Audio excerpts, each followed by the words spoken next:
Olá, pessoal. Nós vamos falar da ciência dos sistemas complexos. Alguns conhecem como teoria da complexidade, ciência da complexidade, estudo dos sistemas complexos, enfim, dá tudo no mesmo. A origem do interesse por esse assunto é materializada lá no meio dos anos 1980, quando um grupo de cientistas, de especialistas de várias disciplinas, um grupo interdisciplinar, economistas, matemáticos, físicos, cientistas da computação, biólogos, cientistas sociais, antropólogos, gente de todas as especialidades se reuniu e formou um instituto chamado Instituto de Santa Fé, lá nos Estados Unidos. Eles obtiveram patrocínio, mas qual é o objetivo? Qual era o objetivo? É entender coisas que estavam acontecendo no mundo e que exigiam uma abordagem multidisciplinar, né?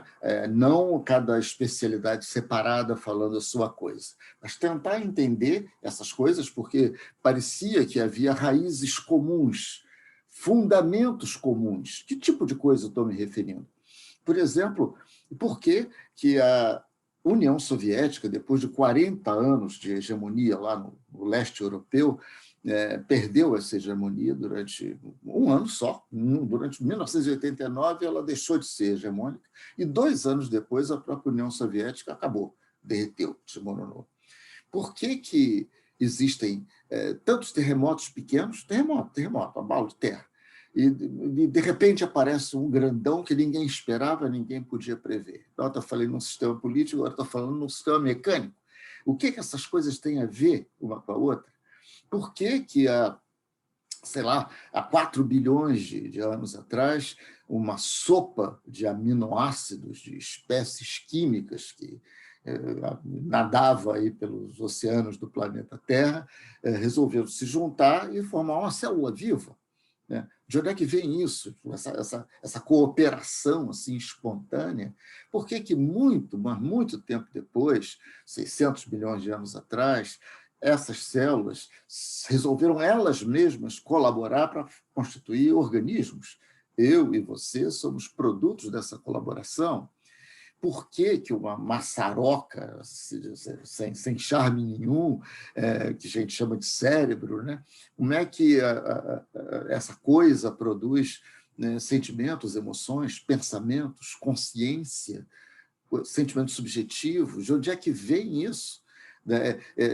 Isso não está nos neurônios, em cada neurônio, né? Isso está nas relações entre os neurônios, como todos os outros fenômenos que eu citei, a debacle, o desaparecimento de civilizações antigas, tem a ver com a mesma dinâmica, né? Por isso tantos antropólogos também se interessam por isso. O funcionamento de certos sistemas, como o sistema de saúde, tem a ver com o mesmo tipo de dinâmica. Então, nós estamos falando aqui de uma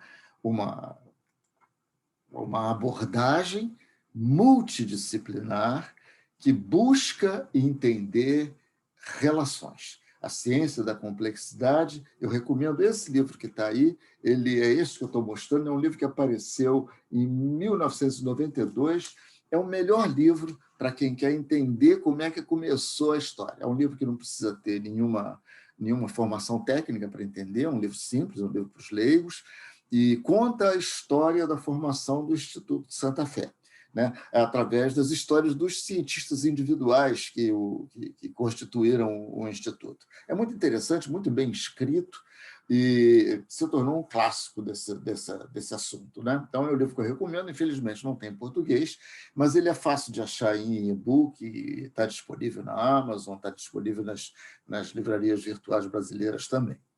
Então, sistemas complexos são sistemas que têm muitas partes para começar, muitos elementos. Esses elementos, então vai pensando, pode ser os neurônios no cérebro, podem ser as florestas e espécies animais as árvores numa floresta, as espécies que habitam a floresta, que construem aquele ecossistema, animais, plantas, podem ser consumidores e agentes econômicos no mercado ou numa economia. O importante nesse primeiro papo nosso sobre complexidade é você entender que a gente não faz distinção entre os agentes, são como se fossem abstratos, né? Vale para terremoto, vale para sistema social, vale para o sistema de saúde, vale para a educação, vale para estratégias de guerra, se a gente tiver tempo a gente vai mostrar, e vale para a gente desenhar políticas de erradicação da miséria, por exemplo, também. Então, é um assunto muito interessante e que tem implicações práticas, não é papo-cabeça, não é coisa acadêmica desvinculada, não. A gente vai trazer aplicações, já vamos começar nesse vídeo mesmo, ver algumas aplicações pequenas que nos permitirão ter bons insights sobre o sistema de saúde, que é um tema próximo a nós. Então, muitos elementos, sempre, às vezes são elementos que são iguais, como formigas num formigueiro, um sistema complexo, tudo igual praticamente, né? Mas às vezes podem ser diferentes também. Não importa se são iguais ou são diferentes, importa que são muitos que se relacionam, e da relação dessas partes individuais surgem efeitos que não estavam no programa, surgem efeitos que ninguém podia prever, e esse sistema interage com o seu ambiente, forma relações com o ambiente também. Então, esses sistemas se adaptam. Os orgânicos, os naturais, fazem isso naturalmente. Os que não são naturais, como grandes empresas, por exemplo, ou grandes sistemas, esses precisam de intervenção para que eles possam se adaptar. Se fosse um sistema natural, ele se adaptaria sozinho. Mas os naturais são adaptativos. Os não naturais exigem algum tipo de gestão, né? É esse tipo de gestão que a gente vai estar interessado em vê-la mais adiante. Agora, os efeitos de qualquer tipo de sistema complexo, os efeitos dessas relações, são muito difíceis de antecipar. A gente mexe no sistema e aparecem efeitos que a gente não podia imaginar. Se você remove um animal de uma cadeia alimentar, num sistema ecológico qualquer, sei lá, você destrói aquilo, surgem outros tipos de manifestação que não estavam ali, e você tira um ou outro elemento, ou intervém, ou bota uma lei, ou tenta resolver atacando localmente um problema, né, individualmente ali, e a coisa piora. Isso acontece frequentemente nos sistemas humanos, nos sistemas sociais, por falta de entendimento das regras da complexidade. O sistema complexo não se deixa resolver por intervenção. Fazer lei, faz uma lei contra alguma coisa que esteja nos perturbando, já não funciona.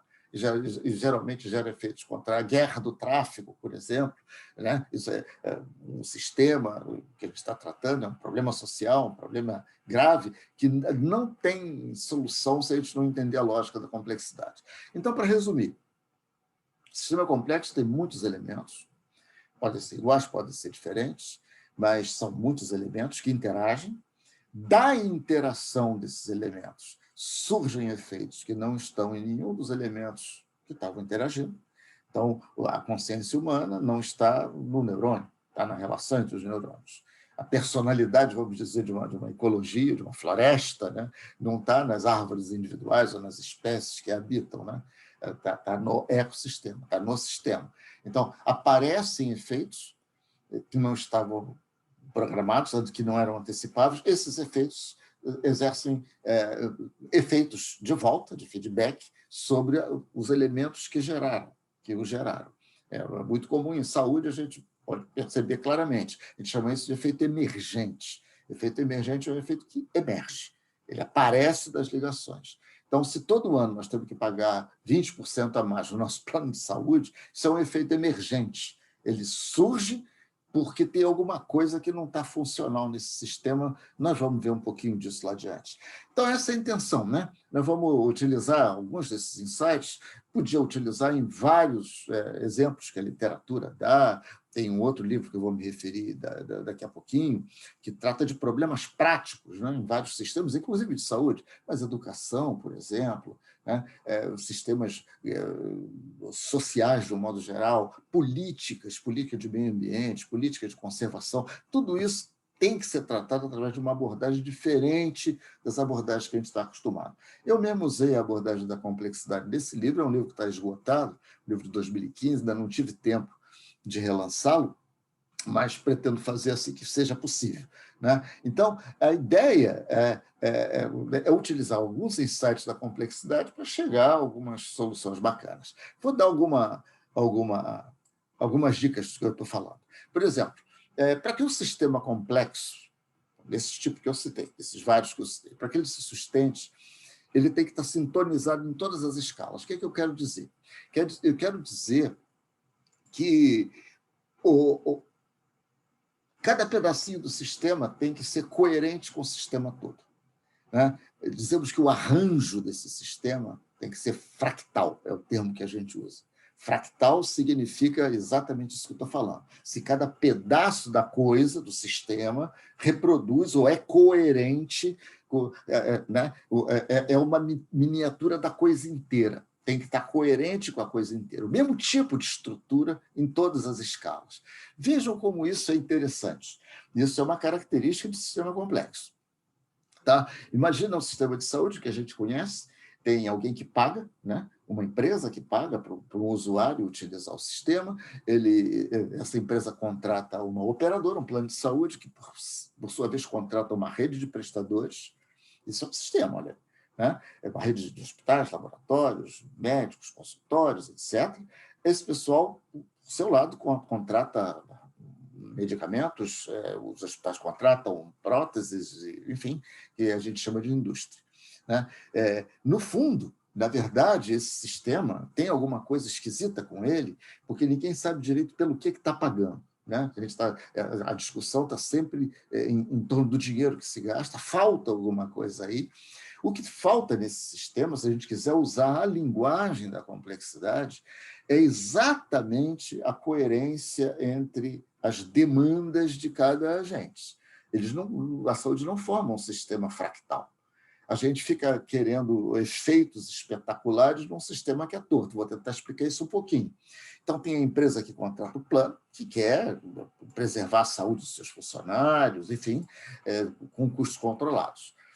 O próprio funcionário, o usuário, quer ficar bom se ele estiver doente, ou quer manter a saúde se ele estiver saudável. A operadora que contrata o plano de saúde, que é a grande preocupação, é não pagar por serviços desnecessários, os custos das operadoras estão explodindo, ela gerencia a sua rede para prestar um bom serviço, etc. A grande preocupação dela, a ênfase das negociações toda é essa.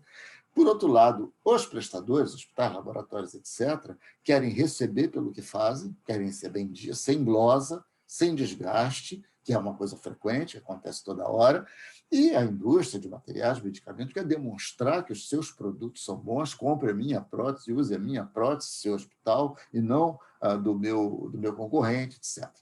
Falta alguma coisa para esse sistema se tornar coerente. É isso que a gente vai ver, para ele ser harmônico. E a gente já sabe o que falta. O que falta é a presença de um usuário no centro do sistema que dê ordem, que amarre as relações entre os demais. Enquanto não existe isso, é uma ilusão acharmos que nós vamos poder resolver o sistema de saúde fazendo arranjos de remuneração diferentes, sei lá, entre, por exemplo, operadoras, planos de saúde e prestadores. Não vai funcionar. Não é um problema financeiro, é um problema de outra natureza, que implica na presença central de um usuário como demandador, como o normalizador das relações entre todos o legitimador, melhor dizendo. Né? Essa é a essência do problema da saúde. Nós vamos parar por aqui. Eu vou continuar no vídeo seguinte com mais exemplos. Eu dei o exemplo de estrutura fractal. A estrutura fractal existe em todos os sistemas complexos. Né? E se você gostou, manda uma mensagem para mim, através desse link aí, é só clicar, você entra lá no canalzinho do Telegram que a gente criou, e clica lá, dá um like no vídeo, diz o que você achou, marca aquele sininho lá para você ser avisado dos próximos, e eu vou continuar porque tem ainda algumas coisas interessantes sobre a complexidade que vale a pena a gente ver. Então, eu aguardo vocês, daqui a pouquinho a gente vai voltar com a segunda parte desse vídeo, vamos falar de um outro livro que vai tratar, então, de problemas reais, problemas no mundo real. Até breve.